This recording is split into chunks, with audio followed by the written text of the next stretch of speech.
মসজিদে কুফার মিম্বরে যখন আমিরুল মুমিনিন মাওলা আলী ইবনে আবি তালিব আলাইহিস সালাম খুতবা দিচ্ছেন, সেই খুতবা শুনতে শুনতে একজন আসহাব জিজ্ঞাসা করলেন, ইয়া আলী মাওলা, আমরা যখনই আপনার নাম নিই ইয়া আলী মাদাদ, আমাদের মুশকিল আসান হয়ে যায়।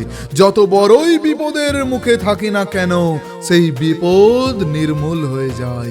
কিন্তু মাওলা, হে দো জাহানের বাদশাহ ইয়া আলী, আমাদেরকে এটা তো বলে দিন যে আমরা যখন কবরের মধ্যে চলে যাব, আমরা যখন দুনিয়া ছেড়ে কবরের মধ্যে চলে যাব, তখন আমাদের যখন হিসাব নিকাশ হবে, তখন যদি আমরা আপনাকে ডাকি ইয়া আলী মাদাদ বলে, তখন কি আপনি আমাদের এই আওয়াজে সাড়ায় আসবেন? তখন মাওলা আলী আলাইহিস সালাম মিম্বার থেকে বললেন, তবে শোনো, হাসরের দৃশ্য তোমাদের দেখায়। তোমরা আমাকে ডাকবে, তার আগে আমি তোমাদের জন্য অপেক্ষা করব, ঠিক যেখানে তোমাদের গুনাহ আর তোমাদের নেকি ওজন হবে। কতটা নেকি করে এসেছো, কতটা আমল নামা নিয়ে এসেছো, আর কতটা গুনাহ করেছো। তোমরা আমাকে খোঁজার আগে জেনে রেখো আমার শিয়ারা, তোমরা আমায় খোঁজার আগে আমি তোমাদের অপেক্ষা করব, কখন আমার শিয়া আসবে তার ওজন হবে। তো তখন ওই আসহাব জিজ্ঞাসা করলেন, ইয়া মাওলা আলী, আমরা তো শুনেছি আপনি বলেছেন, এবং রাসূলুল্লাহ সাল্লাল্লাহু আলাইহি ওয়াসাল্লামের কাছ থেকে শুনেছি যে মরার পর, মৃত্যুর পর কেউ কাউকে চিনবে না। না ছেলে মাকে চিনবে, না মা ছেলেরকে চিনবে, না ছেলের শর্ত, ছেলের আমল বাবার কাজে আসবে, না বাবার আমল তার পরিবারের কাজে আসবে।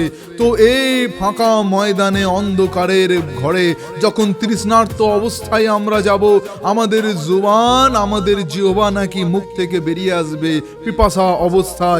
তো সেই অবস্থায় মাওলা, আমরা আপনাকে কোথায় খুঁজবো? একটা তো নিশানা বলে দিন যে আপনি কোন জায়গায় থাকবেন। আপনি জাহেরিতে থাকবেন, আপনাকে দেখার মতো সৌভাগ্য আমাদের হবে, না আপনি পর্দার গায়েবে থাকবেন, আল্লাহের সেই মাকানের মধ্যে থাকবেন, না আপনি কোথায় থাকবেন, না আরশে মুআল্লার সেই আকাশের উপরে আপনার ঝলক থাকবে।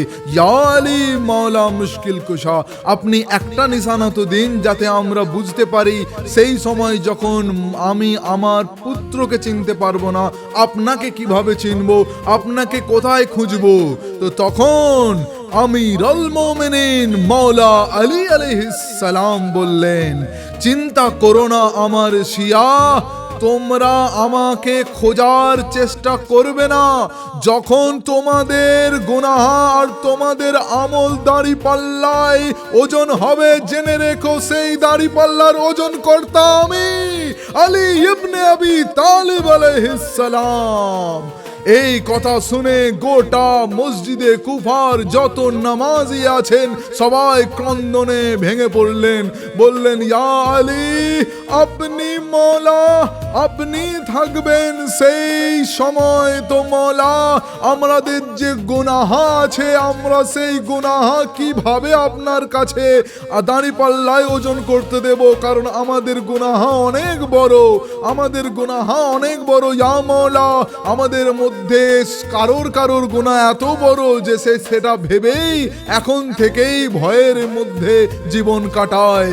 তো তখন মাওলা মুশকিল কুশা, শের খুদা, হায়দারে কর্রার, আলী ইবনে আবি তালিব আলাইহিস সালাম বললেন, যখন ওজন কর্তা আমি তোমাদের গুনাহকে এক দাঁড়ি পাল্লাই দেব, আর তোমরা চিন্তা করো না, তোমাদের নেকি আমল যতটা আছে, আমি আল্লাহর কাছে আমার বিলায়াত আর একটি দাঁড়ি পাল্লাই দেব, আর দুটোকে ওজন করে ফেরেশতাকে বলবো, বলো কোনটার ওজন বেশি, তারপর দেখবো তোমাদেরকে আমার বিলায়াত জান্নাতে নিয়ে যায় না জাহান্নাম থেকে বাঁচায়।